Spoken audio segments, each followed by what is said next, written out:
Io mi metto nei panni, fra l'altro sono anch'io uno di quelli dei 205.000 azionisti barra risparmiatori che hanno perso tutto.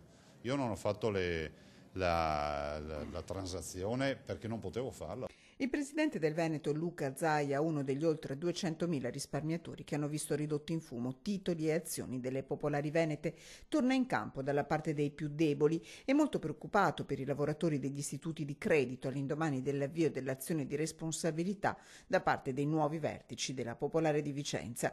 In attesa di una procedura simile da parte di Veneto Banca, spazio ai giudici. Se ci sono responsabili dovranno pagare, spiega il presidente, che chiede chiarezza e trasparenza nei confronti dei cittadini. Però è bene, onde evitare che si diffondano leggende metropolitane, che siano dati tre scenari: la vendita, lo spezzettamento e la fusione, magari anche scrivendoci se c'è qualcuno che è in grado anche di vendere queste banche, no? Perché sembra quasi che passi l'idea che se si fonde si licenzia e le altre due soluzioni, spezzettare o vendere, non accade nulla. No, non accade nulla perché comunque non si riesce a venderle e ho l'impressione che non si riesca neanche a spezzettarle queste banche. Fautore fin dalla prim'ora della fusione tra i due istituti, il presidente del Veneto torna a chiedere l'intervento del governo a sostegno delle banche venete non siano trattate da banche di serie B. La salvezza degli istituti di credito resta imprescindibile. Io spero che queste banche vengano risanate, che rinizino a fare utile e gli utili dobbiamo darli tutti ai 200.000 e 205.000 azionisti,